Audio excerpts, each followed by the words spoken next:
গত 54 বছরে যারা এই দেশকে শাসন করেছে তারা আমাদের এই চকরিয়া, পেকুয়া, দক্ষিণ চট্টগ্রাম, কক্সবাজারের সাথে বৈষম্য করেছে। চট্টগ্রাম কক্সবাজার মহাসড়ক এটা অনতিবিলম্বে 6 লেনে উন্নীত করতে হবে।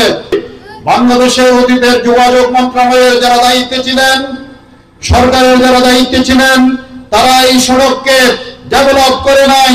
এই সড়কের অধিকাংশ আমাদের চকরিয়ার উপর দিয়ে জামাত যদি ক্ষমতায় যায়, আমাদের প্রায়োরিটি প্রজেক্ট, প্রথম দিকের প্রজেক্টের মধ্যে এই চট্টগ্রাম কক্সবাজার মহাসড়ক থাকবে ইনশাআল্লাহ। আজকে আপনার মদিনা রাষ্ট্রের অনুসরণের কথা বলে, আমি তাদেরকে বলি আগে দলীয় আইডিওলজি ঠিক করেন। আপনার দলের কনস্টিটিউশনে, গঠনতন্ত্রে আপনারা মানব রচিত মতাদর্শ ন্যাশনালিজমকে রাখবেন আর বলবেন ইসলামের কথা। এটা সুস্পষ্ট মানুষের সাথে প্রতারণা ছাড়া কিছু নয়। আমাদের এক বড় দল তারা বলেছে আমরা ক্ষমতায় গেলে জামাত ছাড়া সব দলকে নিয়ে সরকার গঠন করব। আলহামদুলিল্লাহ তারা বিভেদের একটা জায়গা রেখে দিয়েছে। আমাদের আমির জামাত তিনি বলেছেন আমরা যদি ক্ষমতায় যাই আমাদের বন্ধু সংগঠনকে সহ সবাইকে নিয়েই বাংলাদেশ গঠন করব ইনশাআল্লাহ। আমাদের এখানে অনেক নেতা তারা বলেন যে আপনার জামাতের প্রার্থী পরাজিত হলে পালিয়ে যাবে।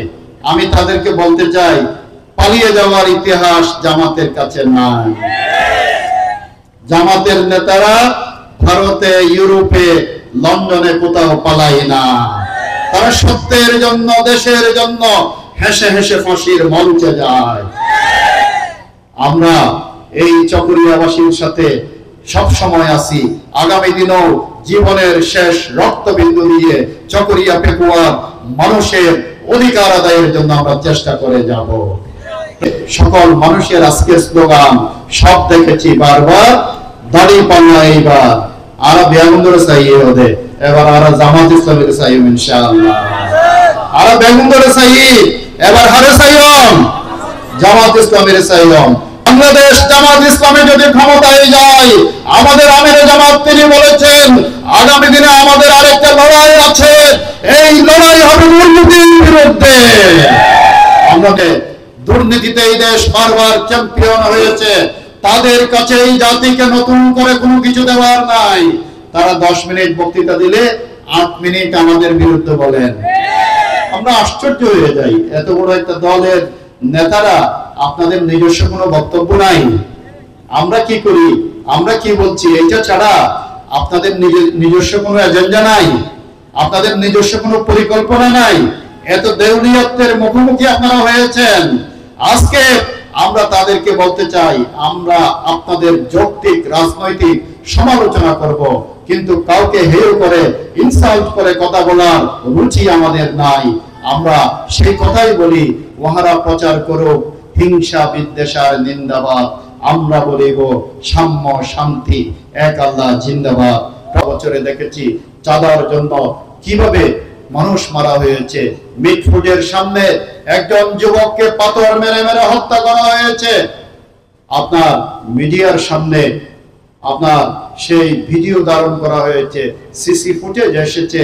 আপনার পাথর মেরে হত্যার সময় তার হাড় ভাঙার শব্দটিও শোনা যাচ্ছিল।